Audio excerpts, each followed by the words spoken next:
voina assistant AO exam accounts officer assistant accounts officer question kan chun jom le anga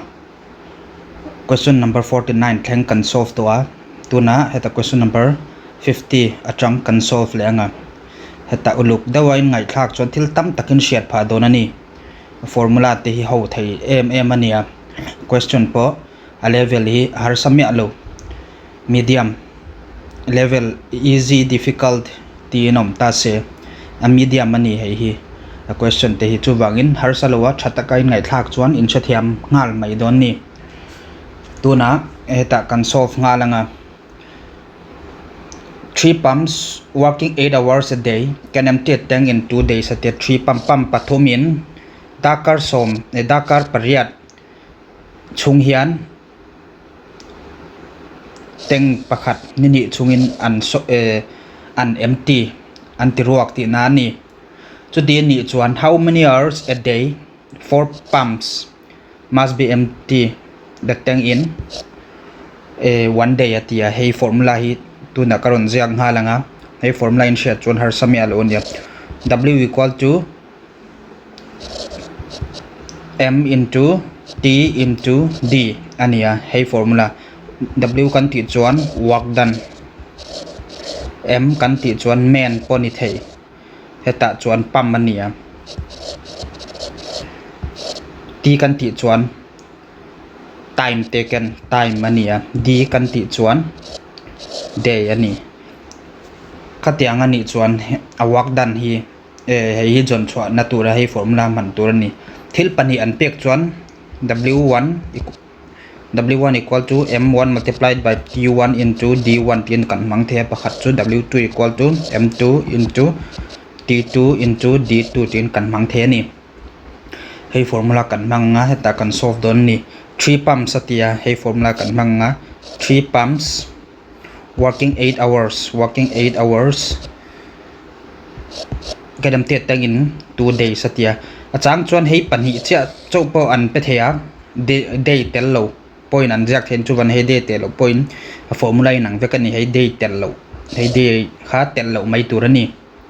hei kha nia ma se a work done hi heta ai nanga ni hei w1 le w2 hi ai nanga a chan chu how many hours a day must 4 pumps to work and empty tank to ve ni wangin hei hi a work done hi ai nanga ni chu wangin hei kan jak thei ngal equal to m2 chu engza ne kan ti chuan m2 chu 4 ania 4 multiplied by t2 time kha an pelo how many hours a day chu t2 kha jon chwa tur ania d2 chu engza ne kan ti chuan 1 day 1 ania hei hi 4 2 are 8 ania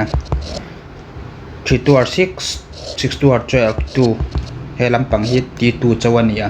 chu wan answer chu 12 days 12 hours heta option d option na ka answer ni mai ani har salo na kina po question dang po omin kasya a kata thel tam takin shat pha don ani next question kan lutanga question number 56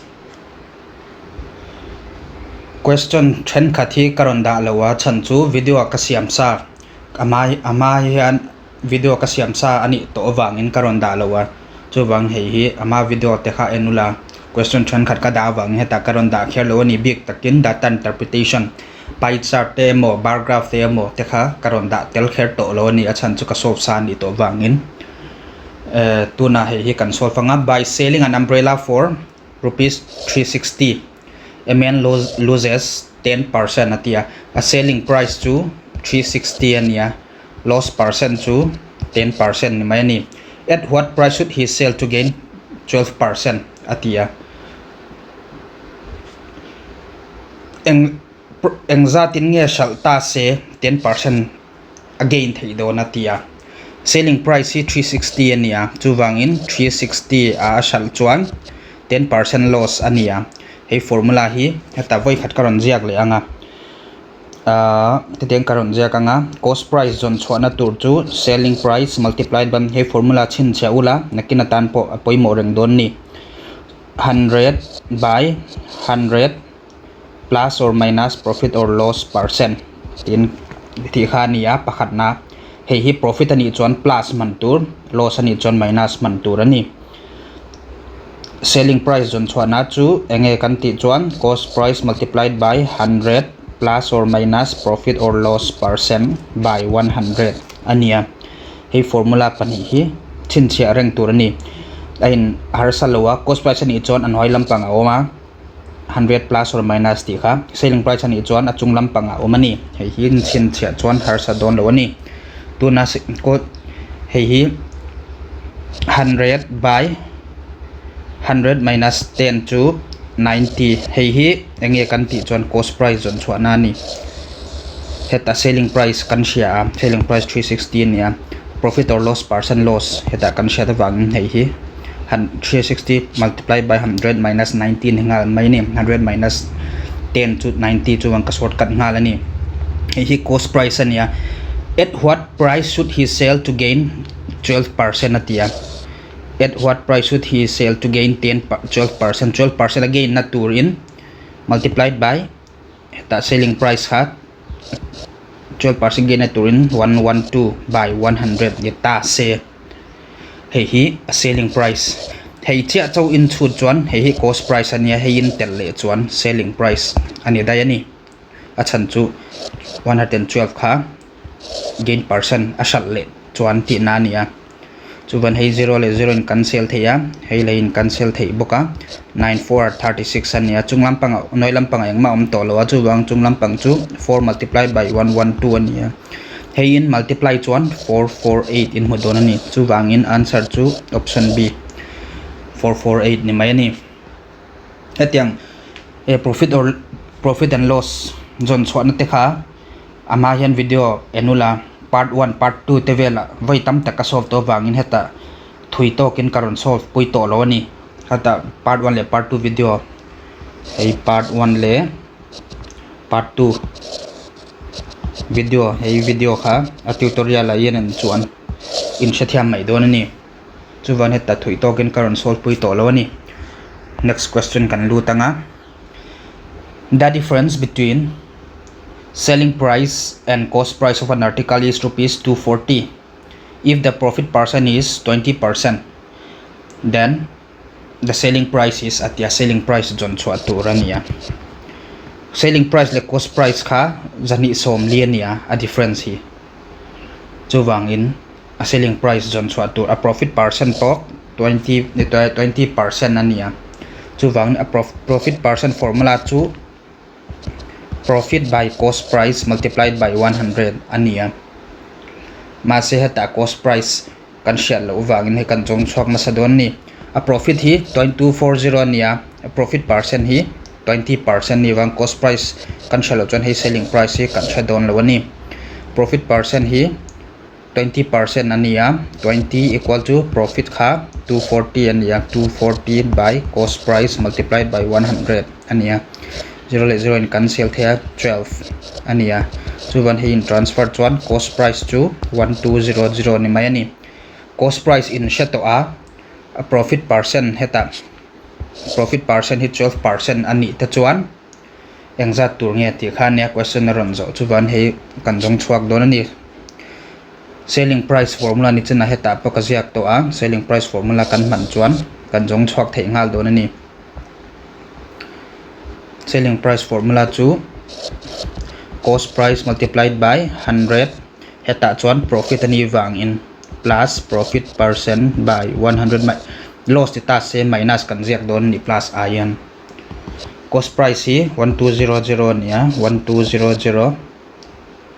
multiplied by 100 plus to 20% do wang in plus 20 by 100 ania 0 le 0 cancel theya hei hi 12 multiplied by 100 plus 20 to 120 ania hei multiply chuan 1440 in modon ani hetiang point in solve thiat adang point in solve the ani ma se a chan chu selling price minus cost price heta selling price minus cost price chu 240 ania heta tang point solve the ni a selling price kan shelowa cost price hi 1200 ni wang in 240 ania selling price hay in transfer chuan 240 plus 1200 ni hay in plus 1440 ni don thawani ai nang ve ni hay pani hi same chu wangin hetiangin solve the ni. Question number 58 kan solve anga. Moya buys X short for rupees 720 chu wang cost price to 720 ani and sells it at a loss of 62 by 3%. A loss percent to 62 by 3% ani hey chu 6 19 20 by 3% ni maya baka question for how much did he sell it atia so selling price direct formula ni mai heta formula kan man kha cost price multiplied by 100 loss ani wang in minus loss percent by 100 ania hey kan solve chuan cost price to 720 ania loss percent here 100 minus 20 by 3 ania by 100 hay le hin cancel thei boka 72 multiplied by hay chuang zan nge kan ti chuan heta hi hilam pang hi 10 ania heta LCM lak chuan 3 ania hey hi LCM lak chuan 3 ania 300 minus 20 ania 72 multiplied by 300 minus 20 to 280 ania 280 by 3 by 10 alania hey hi ta kan solve lo anga 72 multiplied by hey ha divide lian zo kania in thak chuan 280 by 3 divide multiply in thak chuan 1 by 10 ani don ani chu wangin hey hi kan solve anga 0 le 0 in cancel thei boka hey 3 1 is 3 3 1 is 3 3 2 or 6 3 4 or 12 chu wang 24 multiplied by 28 aoma 24 by 28 in multiply chuan 672 in hodon ni chu wangin answer chu 672 option D ani. Question number 59 hey hi investment lampang ania investment lampang hi tuna kan solve anga. P and Q invested in a business. P le Q in business pakhata poisa an invest ta. The profit earned was divided in the ratio 2:3 and T1. P tan P le Q kha 2:3 ti nani maya. A profit kha P na mutlem jok ti chuan a investment a petlem jok ti nani maya. Q in amu tam jok chuan investment a petam jok ti nani. If P invested rupees 40,000, the amount of Q invested was atiak chuwang P le Q chu 2 by 3 ania. If P invested 40,000 P na invest chuan Q in cancel over the amount invested by Q atiak 2 by 3 Q hi kan ja kanga tiangin he 2 or 4 20,000 ania chuwangin Q in invest chu cross multiply ula 60,000 ni mai ni Q in invest he che har samya lo. Next question kan lut ngalanga. Peter starts a business with 2,000. Peter in sanghin I invest ta ma se John joins him 4 months later khali nuwa athanga na ti na ni maya with an investment of 4,000 sang li in I invest after a year they earn a profit of 58,100 ania. A profit kha te zan ni ta se P in claim a tho zo ka ma se Q in a zone plai zo ka Peter in zone in a zone plai zo ka chuwang hei hi an profit ki eng chatin ngan sem don ti khan ya question eron zo hi he karon rap le anga chuwangin hei hi sang hi ania after a year ati wang kum khat nuwa chuan 12 months kum khata chuan 12 months somwangin 12 a ratio angin ngai tola John in thali nu atia sang li ania chuwang sang li multiplied by thali nu ni chuan kum khachung yan thasom pani oma thali nu ni chuan thariat athok man investment ti na ni chuan thariat hei hi 0 le 0 in cancel thea 2 are 4 2 6 are 12 hei hi p ania hei hi Peter ania hei hi John ani ti hi shet turani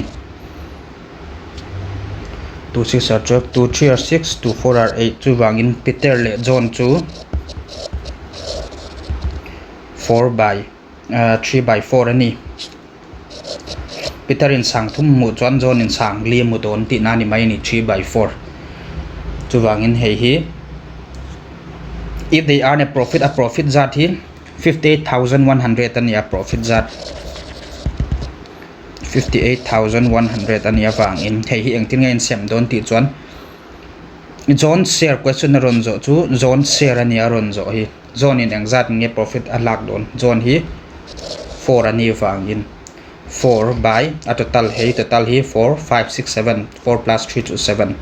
7 multiplied by a profit hi it is at an 158,100 ania 7 8 are 56 7 3 are 21 8300 le 4 2 4 multiplied by 8300 hay in multiply chuan 200 in modona ni chuwangin 200 chu option B hay answer ni mai ani next question kan du tanga ar salowa hei hi in sia thiam chuan hey question number 61 kan solve anga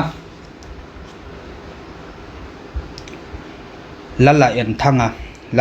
thanga walk to each other at 6 a.m. at a speed of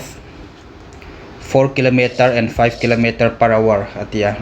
if they were initially 22.5 km apart heta lala oma heta thanga omta se hei hi 22.5 km ania heta tralala kha helampang akala 4 km per hour in helampanga thanga hi 5 km per hour in akalti nani if they were 22.5 km apart 22.5 km apart in anoma eng dakar eng mozan no heta anin modonani chu dareng zata ngenin mudon daruka an chua ka ni chu daruka an chua ka chu bang dar eng zata nge heta anin mudon ti khania question ron zo hei kan solve anga eng tine kan ti chon dar eng zan nge ti chon time taken formula chu speed time and distance by speed ania distance hi 22.5 kan chato a speed hi speed paniom wangin opposite direction ni chuan enge kan ti kha ti chuan opposite direction ni chuan at speed hi plus 2 ania same direction ni chuan hei hi opposite ania same direction ni chuan speed hi minus 2 ani chuwang heta opposite ani wangin speed hi plus 2 ani speed distance su kan chet to bang kan chut kher to lawanga and speed hi 4 le 5 ani wangin 9 ti na ni mai 9 km per hour ani maya time taken equal to distance by speed ania distance to 22.5 by speed hi 9 ania heta enula kilometer ani wangin harsalo ani a unit ai nang lo chuan a unit in ai nang a siam turani ma seta a unit ai nang vek awangin e kha thak kherangai lo ti na ni mai ani 22.5 hei hi 225 point kan la chwa ka nga point heta in lak chwa chan hoi lampanga 90 om don ani 9 multiplied by 10 to 90 ni wangin hei hi in plus chuan 2.5 hours ani don ani hei in divide chuan 2.5 hours in modon ani chu bang dakar ni le a chan ve nuwa anin mule don anin modon ti na ni dakar ni le chan ve ti chuan daru kan chwa chuan dakar ni le chan ve nu chu dariat le chan ve chu answer ni mai ni 830 chu wangin answer chu option C ani Next question kan lutanga. A boy goes to school with a speed of 3 km per hour. Now pang pakhat school ang kalna 3 km per hour in akala. A return aho in 2 km per hour in aho ti nani. Chuwangin it takes 5 hours in total. Dakar nga heta ama oma school hi tanita se aho lampang akal le aho lampang hi 5 hours alut ti nani. Chuwangin a distance hi hei heta hemi in kar hi engzan nge ti khania. Chuwang a distance hi x kan manganga. Ani chuan a time taken chu enge speed by distance by time ani wangin akal lampang akal school akal na lampang chuan distance hi x by time time taken x speed ani hi kazek so la speed a speed hi ama sabera 3 km per hour 3x by 3 niya hi kal na lampang pakhat na niya aho in distance by speed ani le anga x by distance by speed 2 km ani to hi kal lampang in school kal lampang x by 3 niya time taken kha aho lampang in x plus 2 ani chuwang x plus 3 plus x plus 2 hi time taken ve hi a school kal na lampang hi school ho lampang hi time taken hi 5 hours atia 5 ani maya LCM kan la anga 3 ania x plus x2 5 chuwang in x plus x2 2x ania hi in transfer chuan divide ania multiply ron kalanga 15 hi x plus 1 x plus 5 hi 2 turani x plus 2 hi LCM hi 6 ania chuwang in hi kanjek tha anga LCM hi 6 ania 3 2 are 6 2x plus 2 3 are 6 3x ania 2x plus 3x hi 5x equal to hi in transfer chuan multiply to nia 5 6 are 30 chuwang in a distance to 30 by 5 to 6 km ani chuwangin answer to 6 km harsalowa tiang thil hi inchut that thei chuan harsalowa ni ti hi karon soidua. Next question kan lutanga. A man walking at the rate of 5 km per hour mi pakhat akal a speed hi 5 km per hour ania crosses a bridge in 15 minutes heta hour ania heta 15 unit inang lo ngalani. The length of the bridge anti chuan distance ania distance formula chu speed multiplied by time and distance on chwa tur ania hei a speed hi a speed ania hei time ania inang lo ani answer po meter ania kilometer ania hei tam zo ka tang atlem zo ka thak tu na mai ani speed chu 5 km per hour ania hei kilometer hi answer hi meter wangin meter in kan thak anga kilometer pakhat chu 1 km chu 1000 meter ani wangin multiplied by 1000 meter by hi in share thiam na turin atam jok atang large to small ani chuan multiply to ania small to large ani chuan divide tur ani hi share tur ani hour hi minute wangin minute in kan thak anga dakar pakhat chu 1 hour chu 60 minutes ania chuwangin 60 ania hei speed chu 2 3 or 6 2 5 or 10 250 by 3 meter per minute ti na ni mai ni time hi 15 ania tuna hi heta speed by time ani wang speed hi 250 by 3 ania time hi 15 ani wangin 15 35 par 15 chuwang distance chu kan multiply anga 5 over 25 5 2 or 10 11 12 1250 distance hi option C ni mai ni answer. Question number 64 walking at 6 by 7 of his usual speed a speed kha 6 by 7 in athak chuan a man is 14 minutes late. The usual time taken by him to cover that distance usual time a time kha aron zota hetiang question hi ngai tua vak lo turania shortcut oma shortcut in kan solve dai don ni hi hetiang question ron kal chim chim chuan hei formula hi man tur shortcut ho mania 6/7 ha a usual of heta usual speed atang 6/7 a akal chuan ama hi 14 minutes late ani chu wangin a usual time kha ania ron zo usual time jon chwa turania hei hi usual time hei hi shortcut chu 7 le 14 multiply ula 7 multiplied by 14 ania hei chu engzan kan ti chuan 7 4 28 7 8 9 98 ania azo hei minus 14 ti ula hei chu 98 minus 14 chu 84 ania hei hi minutes ni to ani minute ani chuan 84 minutes ti na ni mai ani usual time taken ma che hei hi dakar an pe ya 84 minute kan ti chuan dakar khat chu minute som rukania 1 hour ha minute som rukani wang 60 ani to a 84 le 60 chu for 24 minutes ala om ti na ni 1 hour 24 minute ni mai ani answer 1 hour 24 minutes chu option A ani voi khat karon soi thui dewanga hi 6/7 ania 6/7 of this usual speed 14 minutes late ania tuna 3/5 of his usual speed he is 10 minutes late in ziakta se hei multiply to 50 minus 10 to 40 minutes ni mai don ani answer to khatiang kha hei shortcut ania hei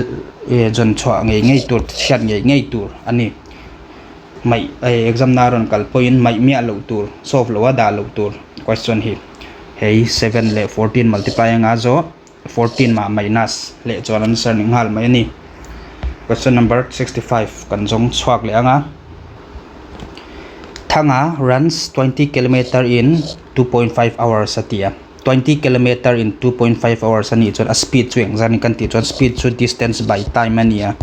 heta speed chu 20 ania time chu 2.5 or 20 by 2.5 chu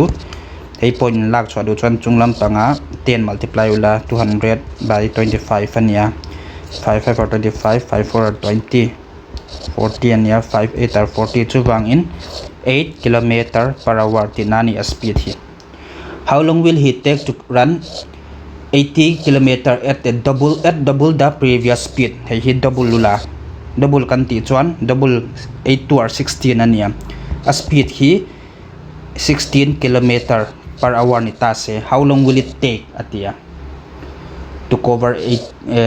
80 km atia how long time taken to distance by speed at ania to one distance to 80 km a speed to 16 km double atia wangin a speed tak hi 8 km ania ma che double chuan 16 ania 80 minus 80 divided by 16 hin 4 4 are 16 4 2 or 8 4 5 or 20 chu bangin 5 hours alut don ti nani hei harsalwa chan chu ai unit hi ai nang veka chu bangin harsalo chu answer chu option D hei answer ni mai ani ai unit ai ang lo chuan ai unit te po thak veka ngai ai na nga da turani question number 66 kan solve le anga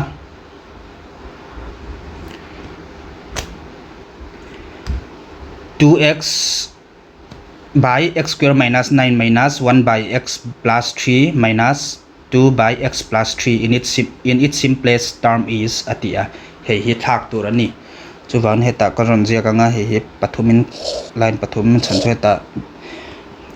ka zia du ve ka wangin 2x by x square minus 9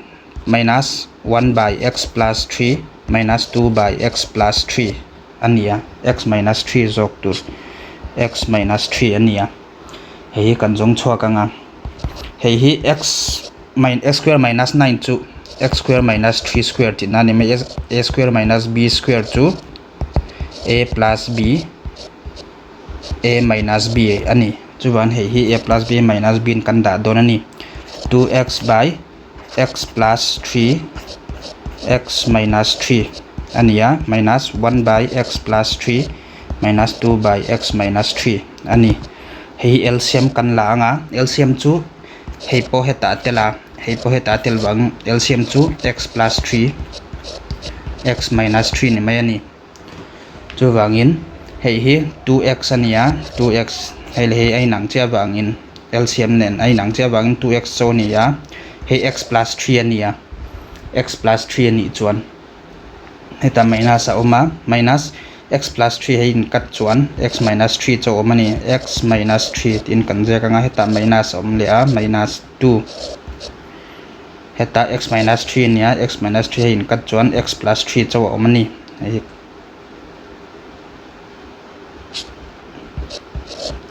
x plus 3 ani heta helampa kan jak to anga 2x minus hei hi minus ania hei le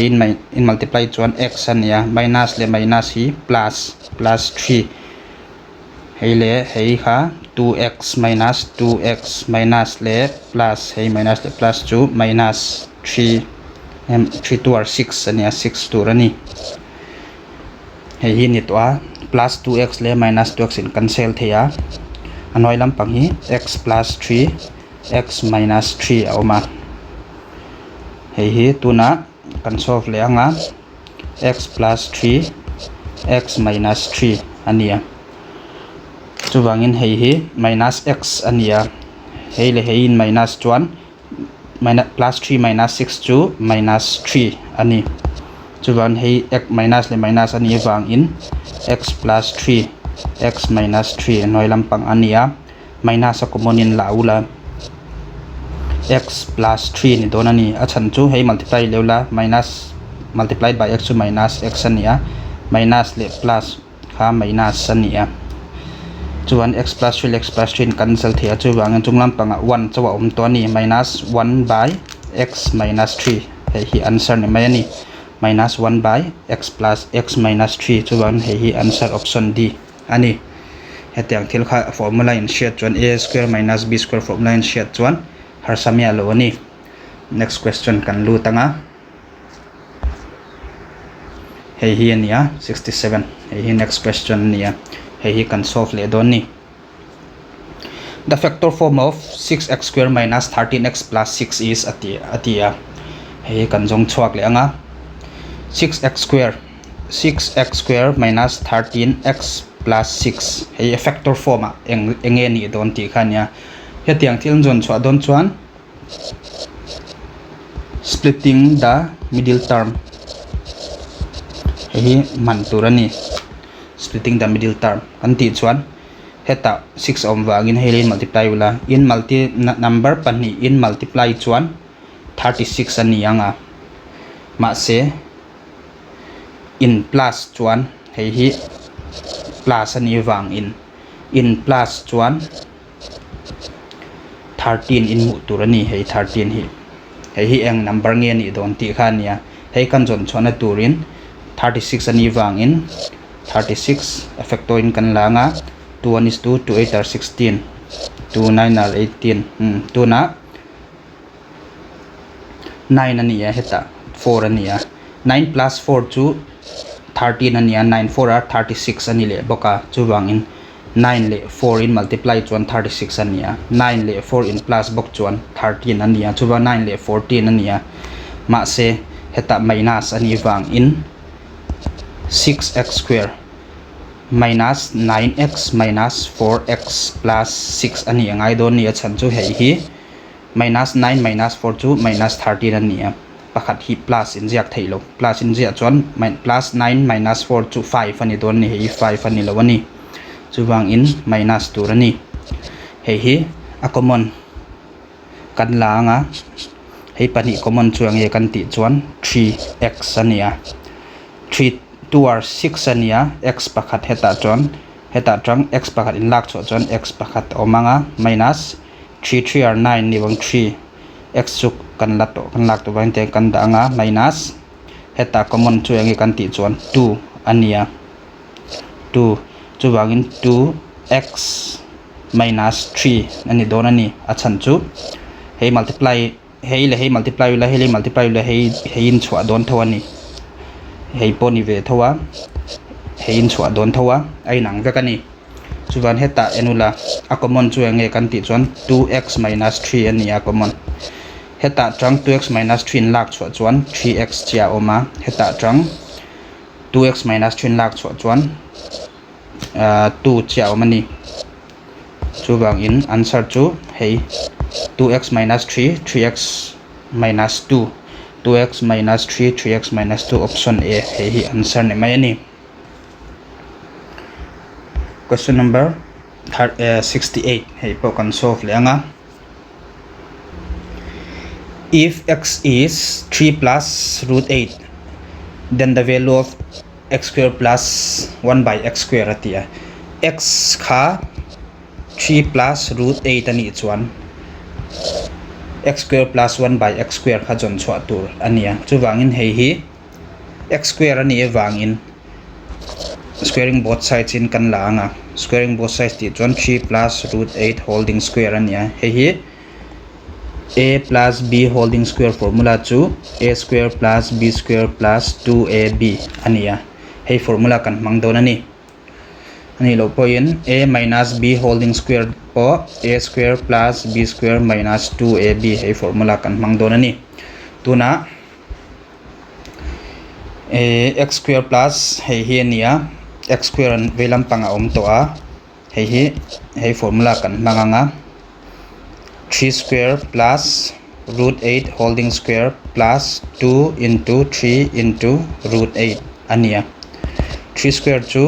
9 ania 3 to 6 ni lowin 3 3 9 to ani 3 square kan ti chon hei square root le x square kan cancel a plus 8 plus 3 to 6 6 root 8 ania hei hi angzar nge kan ti chon 9 plus 8 chu 17 plus 6 root 8 ania hei x square kan cheto a x square plus 1 by x square kan cheto 1 by x square chu angzar tur nge kan ti chon heta kan solve lo luanga hei x square ania x square kan cheto a tuna 1 by x square chu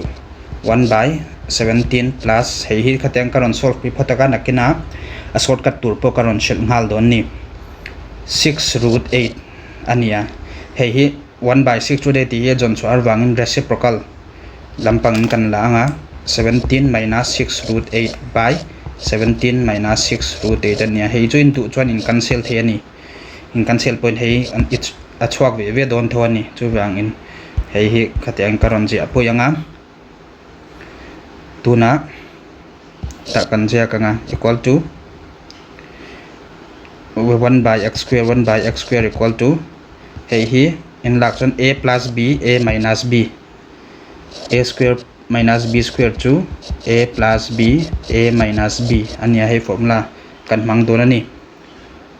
17 square minus 6 root 8 holding square ania chunglam panghi 17 minus 6 root 8 om to a hei hi 17 square kan ti chuan 289 ania 289 minus hei 6 square chu 36 multiplied by hei hi root 8 square chu hein cancel theya chuwang 8 ani chunglam panghi 17 minus 6 root 8 ania 289 minus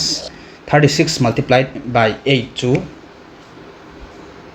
288 ani chuwangin 17 minus 6 root 8 ania hei 289 minus 288 chu 1 chuwangin 17 minus 6 root 8 tinani mai ni enula x square kha 17 plus 6 root 8 ania 1 by x square kha 17 minus 6 root 8 ai nang lo na chu minus chi ania hetiang aron kal chuan x square in jon chhuah nuwa hei x square in jon chhuah nuwa heta ka ziak nga langa tu na ka solve zo to thawa hei hi chu wangin hei kan solve lo longa x square ania x square hi 17 plus 6 root 8 ani chuan number dang po ni thei 1 by x square chu assign che a in thlak ti na ni mai ni 6 root 8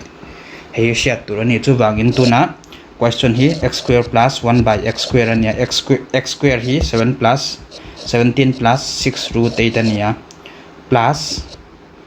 1 by x square chu 17 minus 6 root 8 17 minus 6 root 8 ania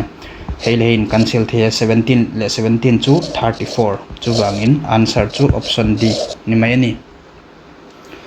harsalowa hi nakina hetiang ron kal point direct in hi plus kha 1 by x square a minus man mai turani. Question number 69 kan solve lenga. A has double the money of B. A has double the money of B atia. B has 50% more than C. B has 50% more than C. C I in 50% atamzo kati 150 by 100 ani maya. If the average money of A, B and C is average A, B le C to 14300 ni chuan an sum chu engzang nge ni don kan ti chuan pathum ania 14300 multiplied by 3 chu 003394312 234 42900 ti nani mai ani 42900 an sum ania an vai hian an paisa nei zat 42900 ani chu wang heta tang how much does A have atia A in an nei zat khajon chwa tur hei ania question hi chu wangin hei kan jong chwa kanga ratio kha kan lama sa anga A by B chu engzani kan ti chuan B in transfer a 2 by 1 ania hei 0 le 0 3 5 par 15 5 2 3 are 15 5 2 are 10 chu wangin B chu 3 by 2 C ti na ni maya B by C chu 3 by 2 ni maya ni ratio hi A is to B chu 2 is to 1 ania B is to C chu 3 is to 2 ani hei ratio in lak chuan heta 2 1 a oma 3 2 a oma A is to B is to C chu engzang kan ti chuan hei le multiply ula 3 2 are 6 is to hei 3 is to hei ania 2 he tiang formula shortcut po ama hian ka solve to wangin heta thui deuin karon solve kher to lowa in nen du chuan ama mi te question te enula in thathiam mai don ni 6 is to 3 is to 2 A in cheng ru kan nei chuan pakhatin B in cheng thuma nei anga B in C in cheng ni anei ti na ni mai ani an paisa dei za thi 42900 ania chu wan question ron zo chu A nei za tania B nei za pon zot thei C nei za pon zot thei heta tang eng kim kan solve thei don ni A nei za khat 6 ani wang in 6 by total chu engzang nge hei 6 plus 3 plus 2 chu 6 7 8 9 10 11 11 ti na ni chu wan 11 multiplied by an paisa nei za hen ti za tani wang in hei ani maya tuna 11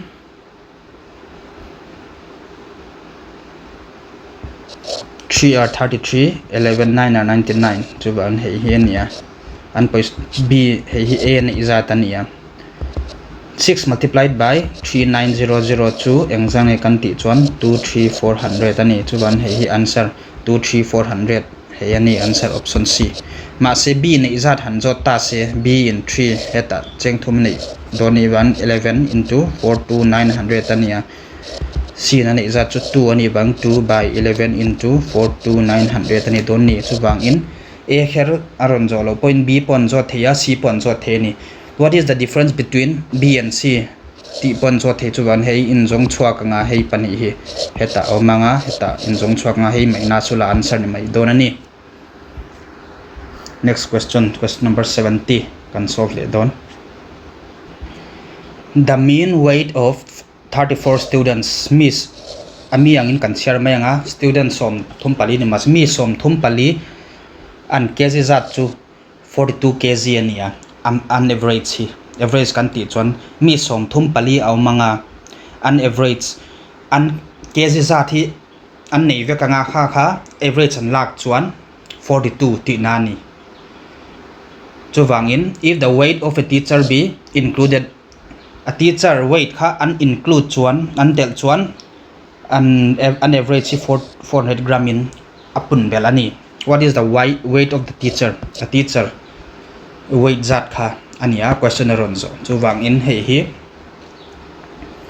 kan jong nga langa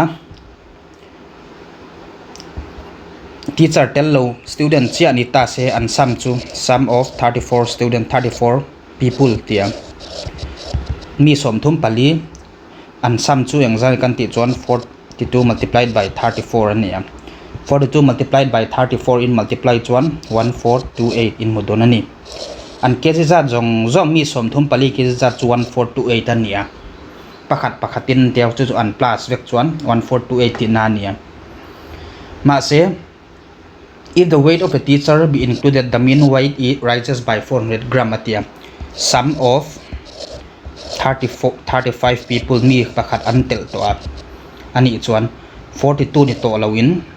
an average si 400 gram in apun bel ti chuan 42.4 ti na ni mai ni 400 chu ni ama se eta 0 in engma soi nei lo 42.4 ni kan cha kanga 42.4 ami zat chu 35 ania 42.4 multiplied by 35 hey in multiply chuan karon multiply kher lo mayanga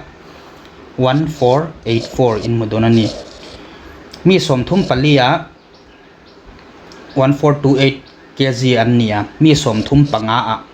mi pakhat an tel chuan 1 added mi pakhat an tel chuan an kg zat chu 1484 ani chu wangin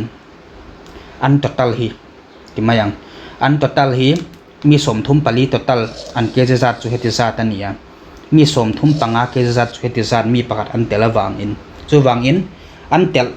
ber kha a kg zat in shiat du chon teacher weight kha ania atel an tel kha chu wang teacher weight chuang jani kan ti chon hei le hei minus sula an sign humai don ni 1484 minus 1428 hei 1484 minus 1428 in minus 156 chu wangin an teacher kg zat chu 56 ani an option A hei answer ni mai ani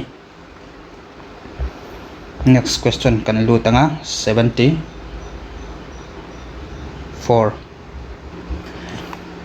the sum of money invested at compound interest ania amounts to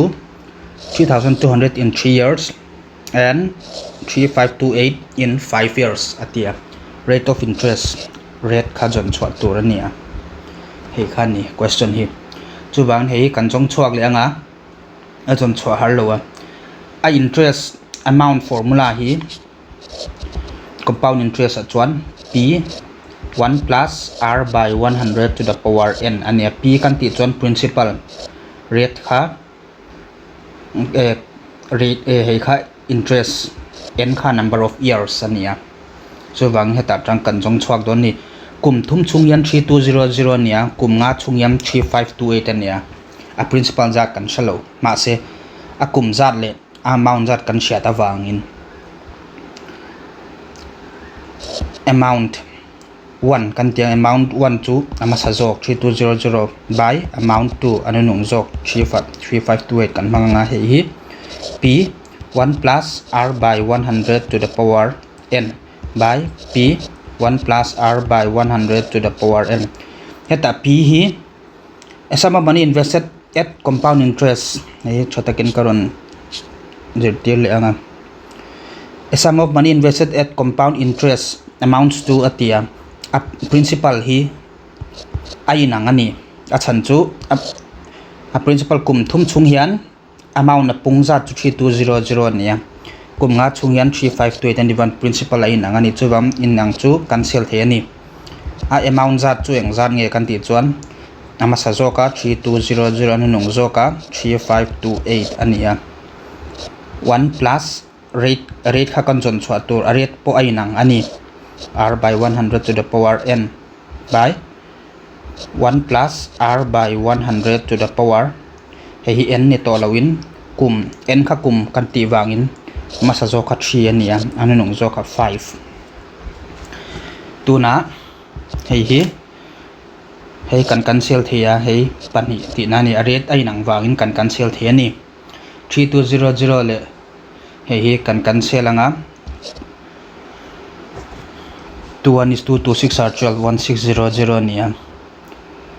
21 is 2 27 are 14 26 are 12 24 are 8 chu wangin 1600 by 1764 equal to 1 by 1 plus r by 100 to the power 2 a om to a hei hi anoi lam pang om wangin kan thlak lo anga 1 plus r by 100 to the power 2 denominator atang numerator in aron kala chu wangin hei po in reverse mai don ani equal to 1764 by 1600 ania 1 plus r by 100 to the power 2 hetiang thilin mu chuan square ani chuan hei square ania chuan hei po square na om thu the ni ti hi ngai to in solve the ni chu wangin 1764 kan ti chuan 1764 chu ange kan ti chuan kan solve kher lo anga karon jak top mayanga yang square nge kan ti chuan 42 square ania 42 le 42 multiply lo 1764 in mudon ani by 1600 kan ti chuan 40 ania 40 square ania square ani wangin hei cancel the ani chu wangin hei po 1 plus r by 100 equal to 4 hei bracket kan siak to lo anga 42 by 40 om to a chu wangin hei hi 1 kan transfer dayanga r by 100 equal to 42 by 40 minus 1 ani to don ni hei hi r by 100 equal to hei LCM kan lak chuan 40 ania 42 minus hei multiply la 40 chu wangin r by 100 equal to 42 minus 40 to 2 by 40 ania 0 le 0 in cancel thia 2 2 or 4 2 5 or 10 chu wangin r to 5% ni mai ani answer hi eta 5% option a hei answer ni mai ani har samya lowa hei hi jon chwa po har salwa chu wangin atia garon kal chuan solve ngai tur chi pakhat ani next question kan lu tanga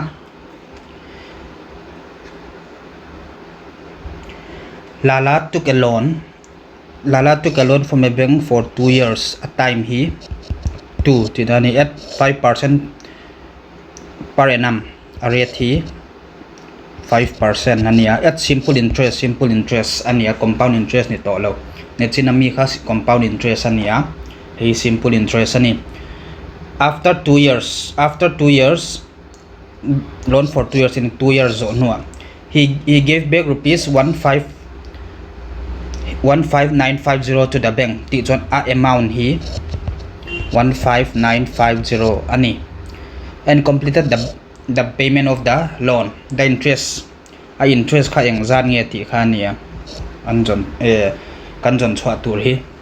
chu wangin hei hi in sia thiam lo takin benga kalula loan in lak chuan a loan bengin anron pia hei hi a loan in lak kha principal ani ma se kumni nuwa poisa in pek let le kha amount kan ti ani ma se a interest a oma interest kha eng zan nge ti kha nia hei kha kan shelo chu wangin amount chu amount shim chu principal play interest in plus 1 amount in ipek let zat kha om don ani a principal le a interest in plus 1 amount ni mai don ni chu wangin heta interest chu eng zan nge kan ti chuan kan shelawa kan jon chwa tur ania ma se heta amount minus principal in transfer chuan amount minus principal kha interest ani chuwang amount minus principal ania amount hi eng zan nge kan ti chuan heti zat ania 15950 minus principal hi amount ani a principal a in p kan mangdayanga a chan chu principal kan shelo wan jiak pon jia lo wangin kan shelawa interest a in 15950 minus p kan mangdon ani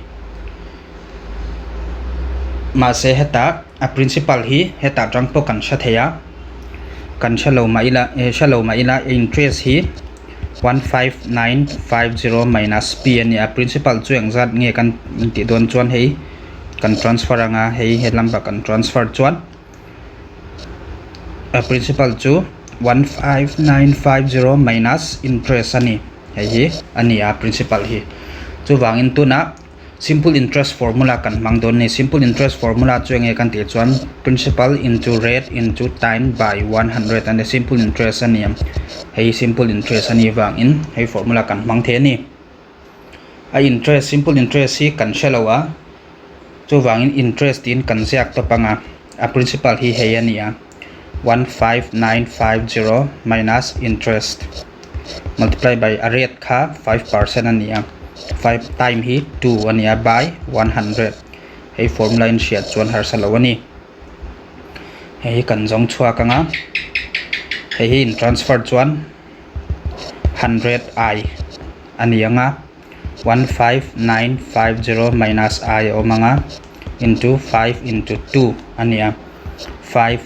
2 are 10 2 10 are 20 ania 10i to a equal to 15950 minus I ania hei hi I hi in transfer chuan 10i hei minus ania plus arun nianga 15950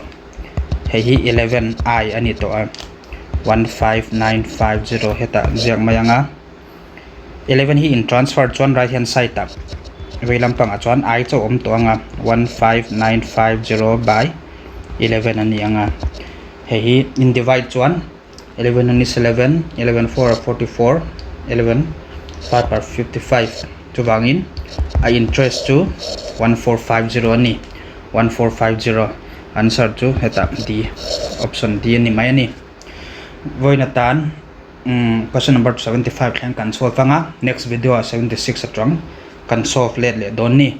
chuwangin hi thatakin in ziranga in shiat thiam lo tepo ni se comment na tepo min lo zo thei renga ni ti hi ka soi do ni voina tan kan du tok photang kalo me